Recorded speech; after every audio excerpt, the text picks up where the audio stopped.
I'm going to give you some very, very extraordinary story.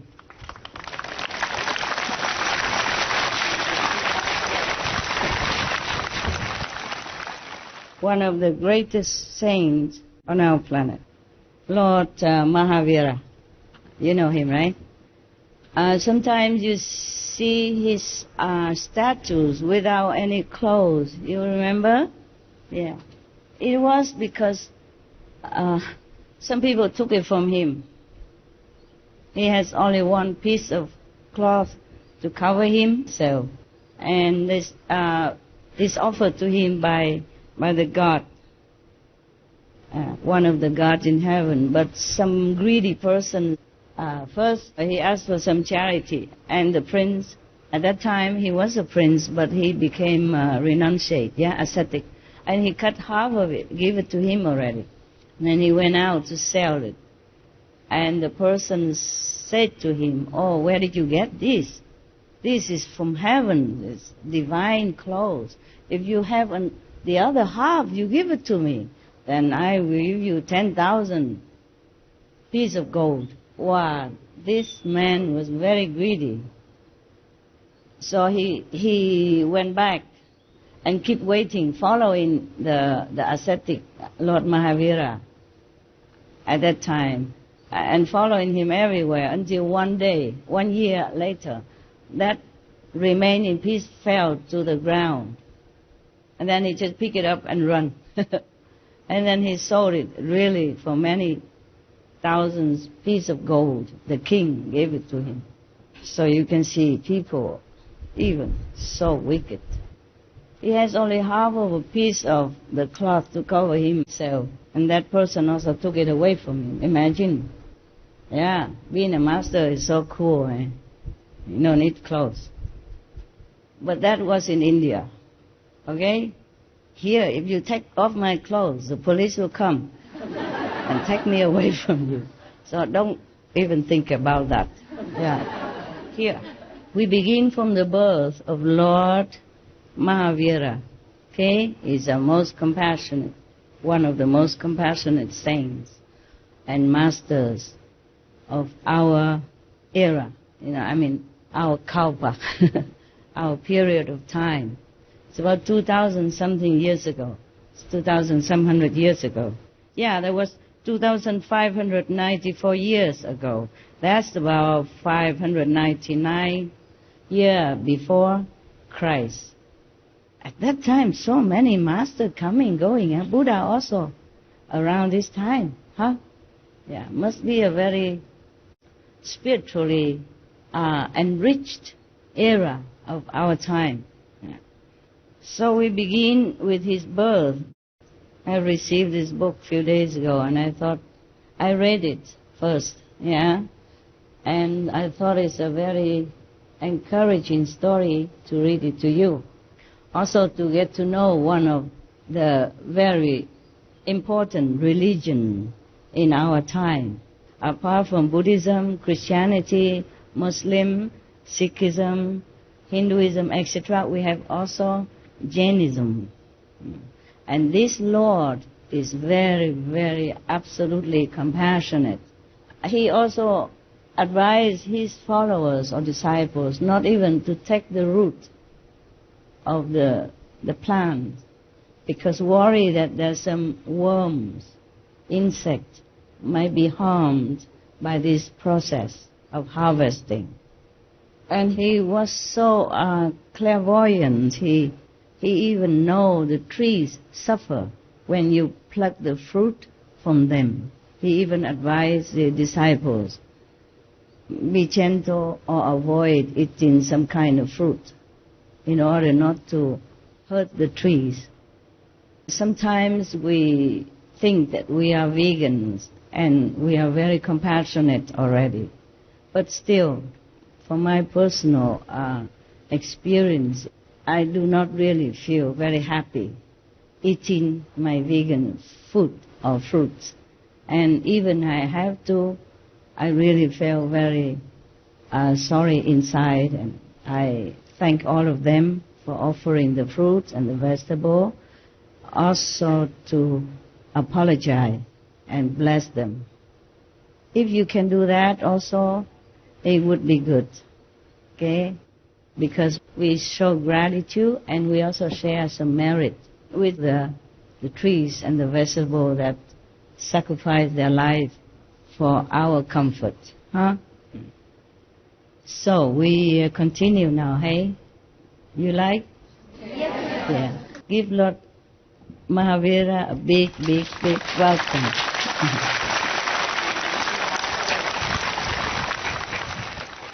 I myself love him very much. They have laid the background for us to understand the circumstances in which Lord Mahavira was born.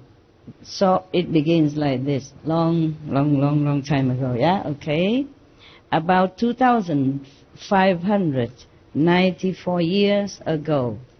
I guess he's born after the Buddha then. The Buddha was born a little before that. Yes, okay.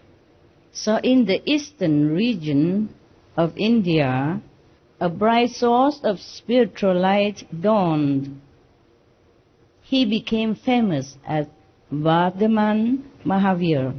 During the period of Lord Parshvanath, the feudal system of rule prevailed in India. However, the beginning of democratic system had started appearing on the political scene. It was the dawn of the localized republics. Wow. 2,000 years ago, we already have democracy, and republic. Okay. After his nirvana, the republics started expanding and Vaishali emerged as the capital of the Federation of Small Republics. Maharaji Chiktak, a strong follower of the Pashwa tradition, was the president of the Vaishali Republic and the Federation. This is the surrounding background of before his birth. Yeah, they introduced that so that we will see maybe there's such a good energy, a good atmosphere that breathed the ground, that bloom the blessing of a great saint to come, maybe like that. Yeah. On the northern shore of the Ganges, also near the Ganges River, there's another river. It's very famous in India also. It's called Indus River. That's why they call India, because in the beginning they were established alongside of the Indus River. And another one, is the Ganges River. Yeah, these two are very, very famous in India. Mythology, spiritual, as well as geographical. Yeah. On the northern shore of the Ganges, a large and powerful group of Lichavi, Kshatriyas, favor democratic system. The 6 prominent clans that formed this republic were Ugra, Bok, Rajanya, Ikshvaku, Lichavi, Jinat, and Kaurav. The Indian must forgive my pronunciation. These are tongue-twitching kind of names. And 9 chiefs represented them. Be patient. It will come next why they introduce so many stuff, so many people and so many systems. Yeah.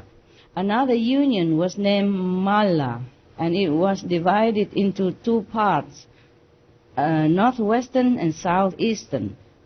The capital city of northwest was Kusinara, and that of southeast was Pava. The 9 chiefs of the Federation of Malla Republics were also strong supporters of the democratic system. 9 Mallas and 9 Lichavi combined to form a well-organized apex union called the Union of Vaji Republics. The Lichavi of Vaishali Republic were Soyanvanshi, Kshatriyas, the descendants of Maryada Purushottamram. These were famous as the Videhas, but later the name Lichavi became more popular. Still, as a cultural group, they always retained their identity as the Videhas. In the Jain literature, Maharaji Chetak has been mentioned as Vidagrachi, his sister Trishala as Vidadina. These two belong to the group called Vidyas. Yeah? Just mark the name, Trishala. Okay? And so that means they have a long lineage. You know, they came from a long lineage of royalty and famous family in that time. Mahavir, the Lord, the Lord in this story, has also been mentioned as Vide Sukuma. All this is indicative of the higher religious and cultural status of the state of Vide. Next, they introduce the royal family of Vaishali. To the north of Vaishali, there was a suburb named Kanpur Sanivesh. There was a colony of Brahmins in the southern parts of Kanpur. The chief of these Brahmins was the Rishabhadatta, and his wife was Devananda. Although a rich Brahman and a scholar of the Vedas and Vedangas, Rishabhadatta was a devotee of Lord Parshvanath. At that time was the time that the Lord Parshvanath was there. Okay, just like in some time other personage was there, and some other Buddha was there.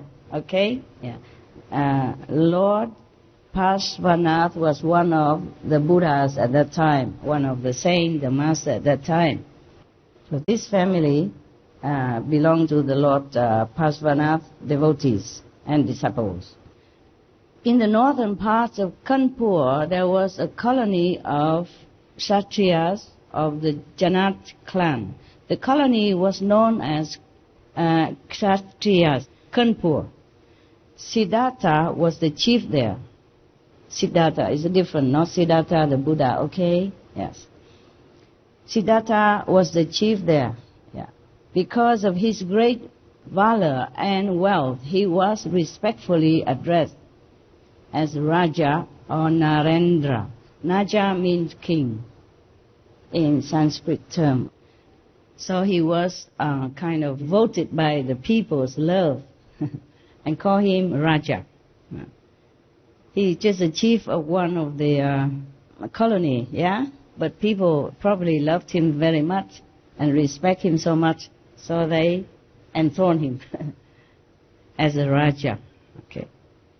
That is truly Raja, you know, truly king, truly president.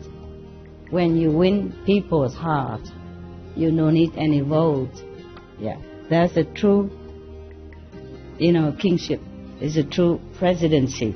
It's like that. When you win people's heart, you don't need any vote. Yeah, that's a true, you know, kingship.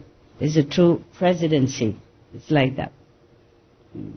I don't think at that time they have a voting system, even though it was democratic then. They don't vote, but he just automatically became respected and chosen as a Raja. Yeah. Nowadays, if you want to be a Raja, it's difficult. It's like president. You have to go out, spend a lot of money, a lot of time, a lot of talk, a lot of wooing tactic in order to win the vote of the people. You have to join first a party. You know, either the Republic Party or maybe Democratic Party or maybe whatever party you join, and then you have to gather so many millions of signatures. Yeah. Or maybe you have to be appointed by the parliament or the Senate, and then you can become one of the candidates. And that doesn't ensure you to be a president yet. Yeah? People must vote for you. A true democracy is like that. But in some countries, no need. They just say, okay, democracy, but no need anybody vote. The president will vote for himself. Or his party just vote for him. And he just became president before everybody even know it. And then maybe they just announce on the radio or television, new president, everybody clap, and that's it, it's done.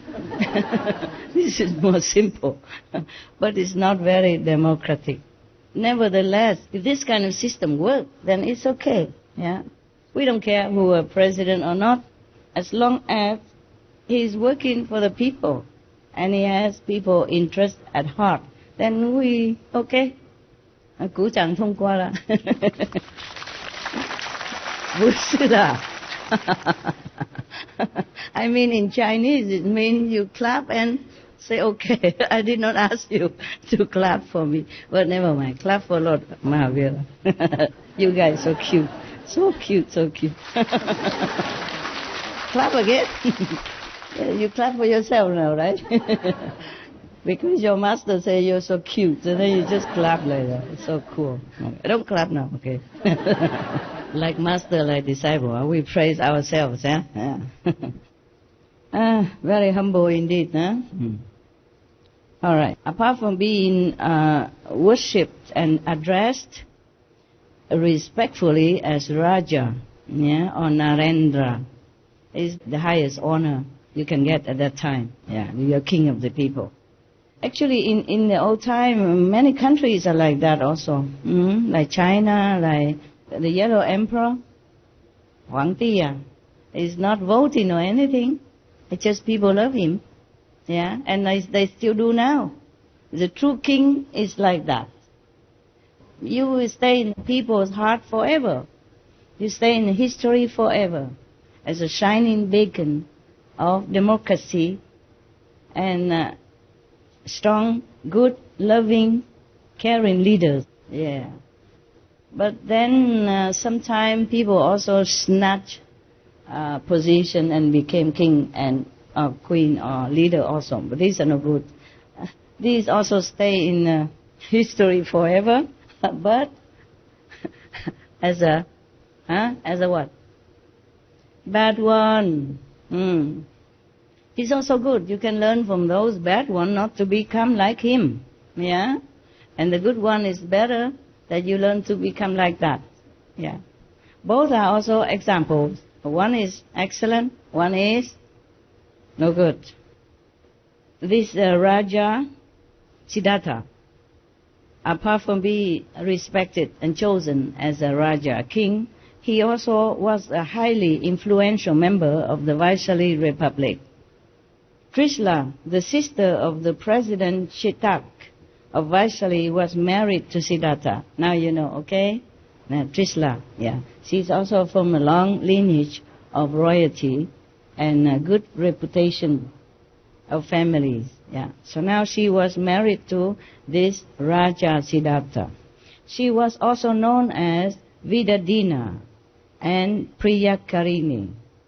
These are also titles, yeah, that you don't earn by the king appointment, but by people's love and respect as well. Also from the lineage where she came from. So just to introduce, Lord Mahavira came from a long, royal, respected, good, reputable family.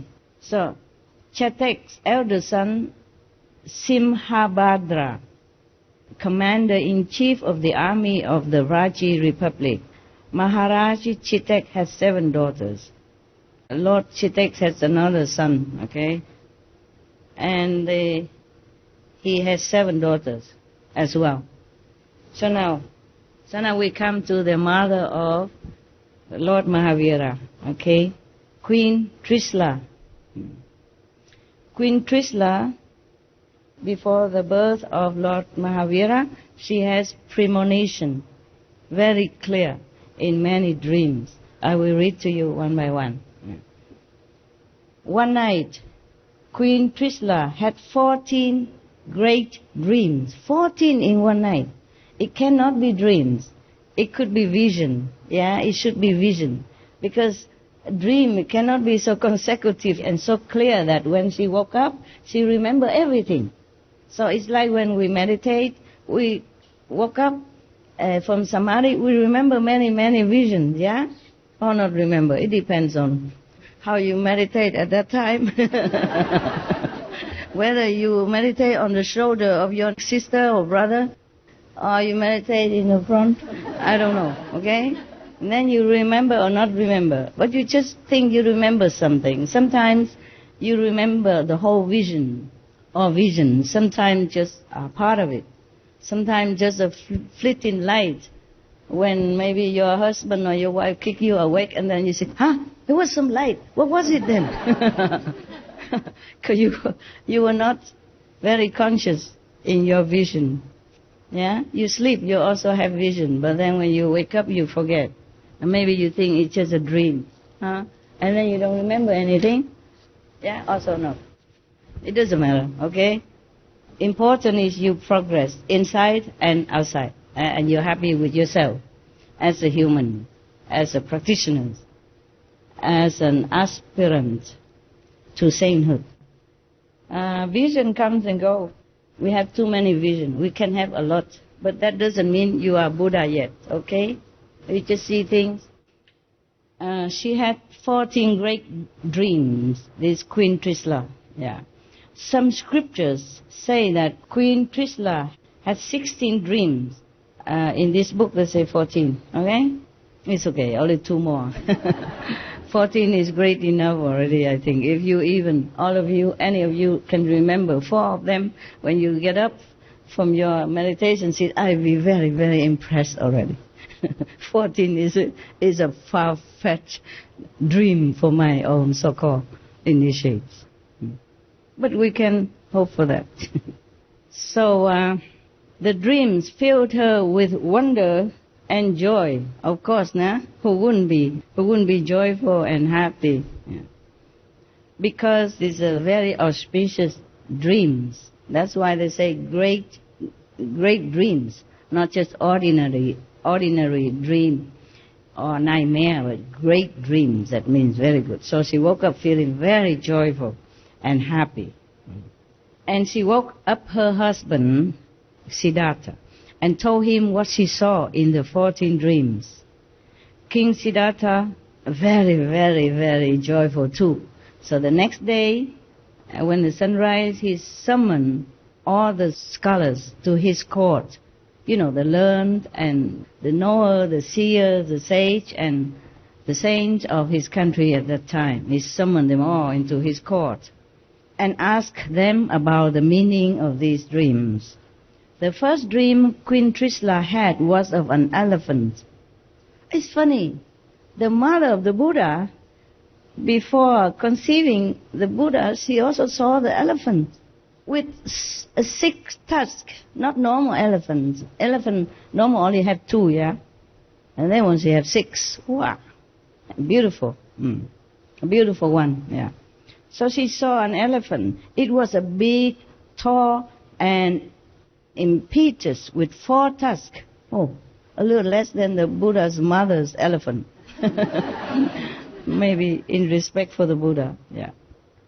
It was an auspicious elephant and was endowed with all the desirable marks of excellence even. Not just a normal elephant, not just only 4 tusks, but endowed with so many auspicious marks of excellent marks of an exceptional elephant. This dream of elephant indicated that she would give birth to a child with exceptionally high character. The 4 tusks signify that he would guide the spiritual chariot with its 4 components: monks, nuns, laymen, and laywomen. So it was. The 4 tusks indicate that he will be the master of 4 types, monks, nuns, laymen, laywomen. Included all, the monastic and the lay people. Wow. It's just like the Buddha, huh? So the second dream Queen Queen Trishala head was of a bull, buffalo kind, buffalo. The bull was noble, grand, and had a majestic hump, here, yeah? The bull, they have a hump here on the shoulder. It had the fine, bright, and soft hairs on its body. Its horns were superb and sharply pointed. This dream indicated that her son would be highly religious and a great spiritual teacher. He would help cultivate the religion. The third dream Queen Trishala had was of a magnificent lion. His claws were beautiful and well poised. The lion had a large, well-rounded head and sharp teeth. His lips were perfect and his eyes were sharp and glowing. Wow, special lion, huh? His tail was impressively long and well-shaped. Queen saw this lion descending towards her and entering her mouth. Wow, normally it's the opposite. Something entered the lion's mouth, the lion entered the queen's mouth in her dream. This dream indicated that her son would be as powerful and strong as the lion. The people also likened the Buddha to the lion and likened his voice of Dharma teaching as the roar of the lion.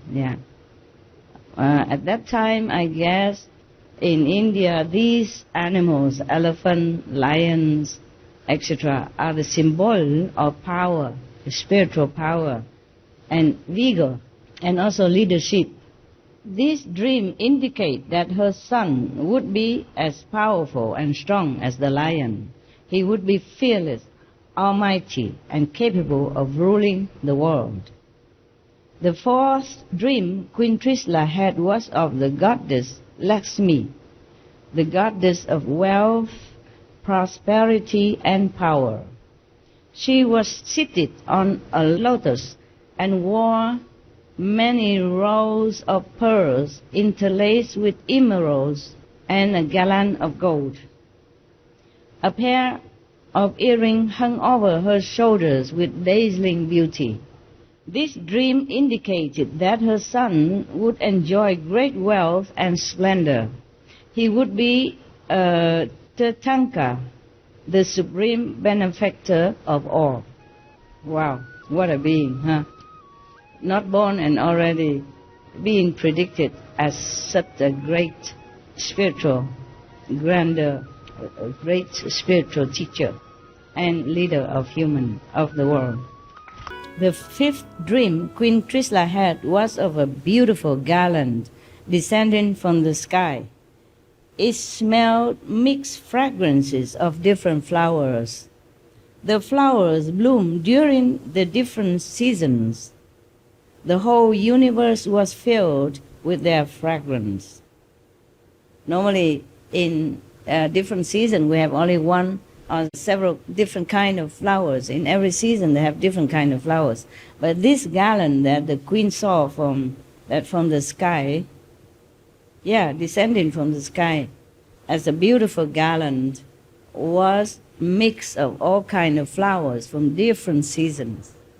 It's very auspicious anyway, obviously, So this dream indicated that the fragrance of her son's teaching will spread throughout the universe, and he would be respected by all.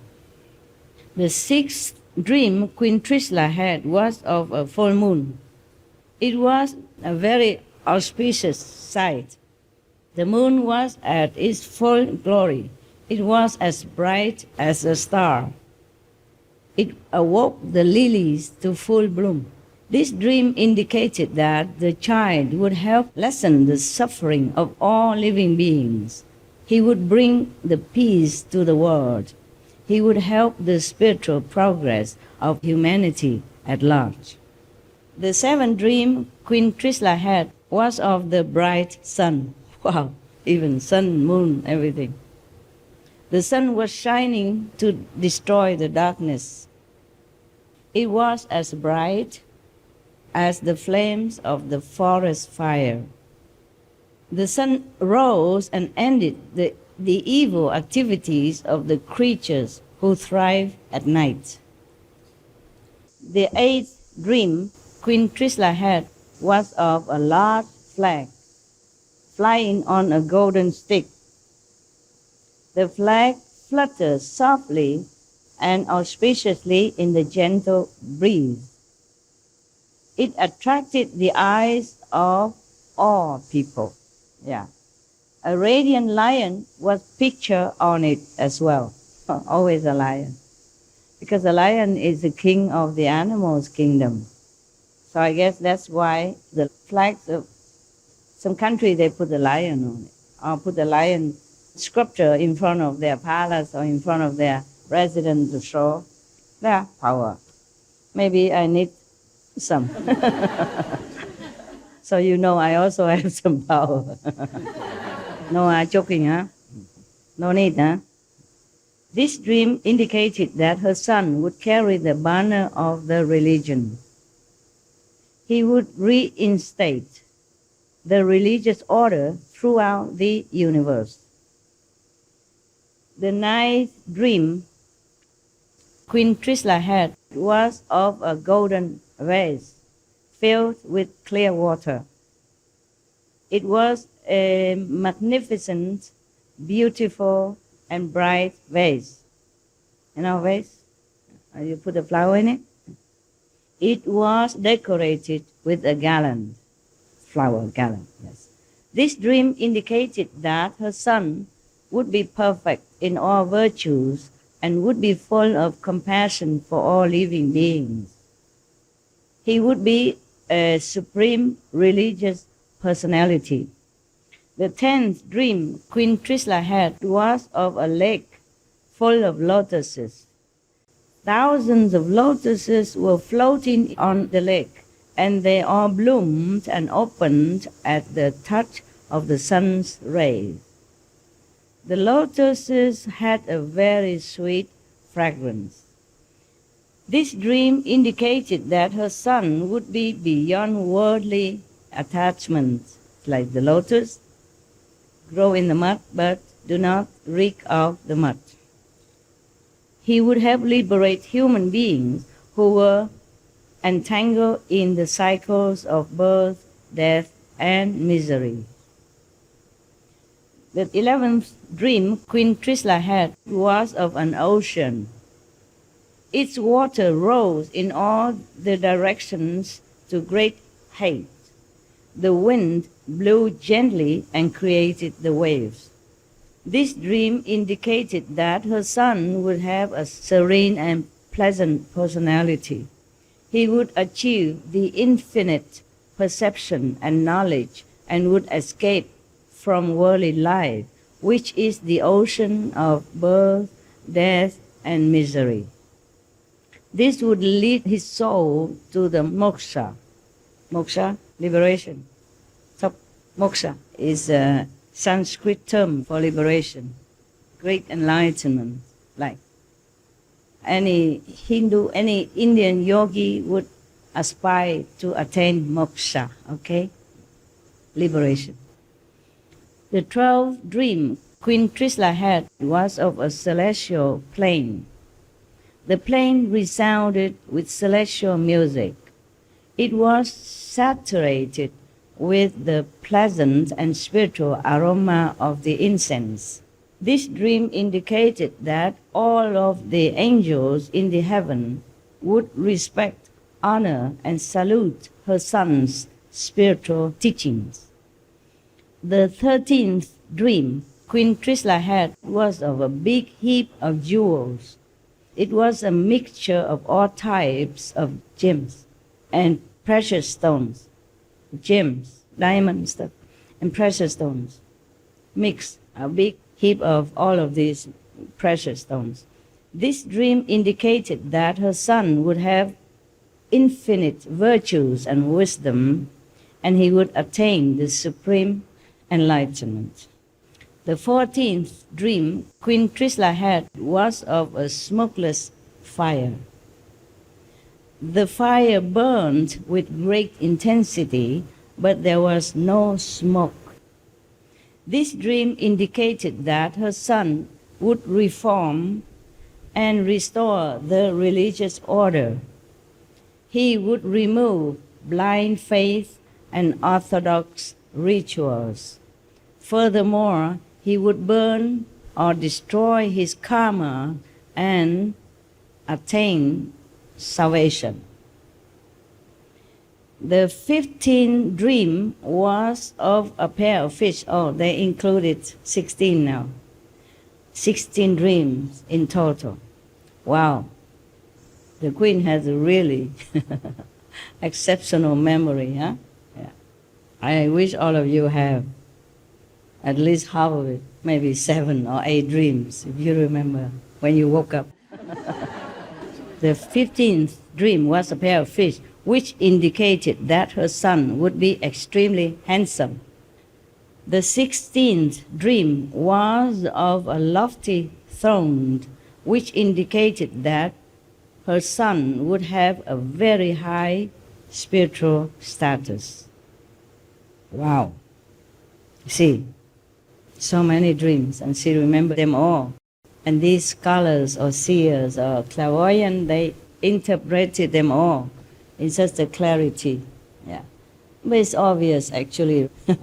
Even we don't have to be seer or clairvoyant. We can read most of it as auspicious sign for the birth of a prince, of course. Yes, they came from a royal lineage and spiritual lineage. And of course the son would be some spiritual being, some great spiritual being, inherited their spirit.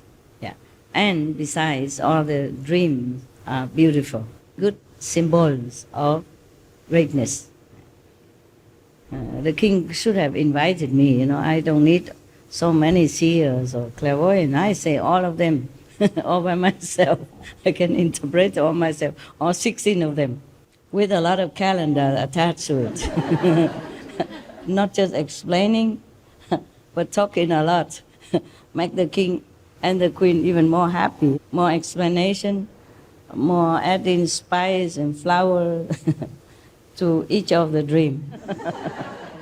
After their morning chores, Maharaji Siddhartha and Devi Trishala came and took their seats in the assembly hall.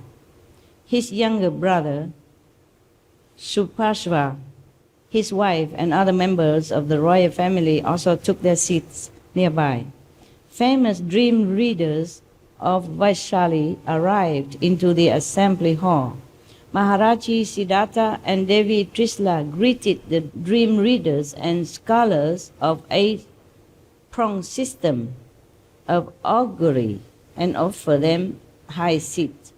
The king said to them, "Scholars of augury, last night in the early hours of the morning, Priyakarini, Vidadina Devi Trishala," this is all her title before, her name is Trishala.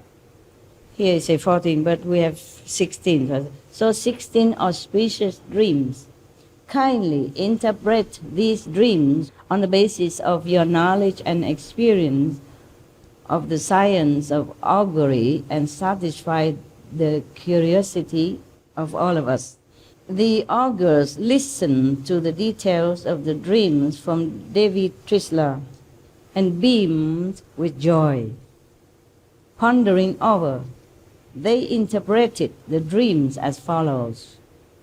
O King of Kings, Maharaji Siddhartha, according to the science of dreams, there are 72 auspicious dreams. Out of these, 42 indicate of ordinary benefits and remaining 30 of great benefits. The dreams the fortunate Devi Trishala has seen are the 16 great dreams that indicate extremely auspicious and divine gains in the near future. According to these dreams, Devi Trishala will give birth to a son who will become a Chakravarti. But, boom, boom, boom, boom. Maharaji, there are some catch beside that. Okay. Tomorrow I continue, okay? You take a rest now. There's some more exciting things to come. Make sure you stay. You would stay, right? It's a retreat. Okay. I see you maybe tonight if I've done all my job. If I took care of all of my office works and meditate for a while, eat something, maybe I come see you, huh? Yeah, be happy. Maybe. Maybe. Be good, yeah? Imagine if Queen Trishala has so many children. How many dreams? Thousands of dreams she must have. Yes. Because all of you are prince and princess in my heart. And in the spiritual heavens, you are prince and princess. Make sure you're worthy of that title. See you later, huh? Tặng, THIêng.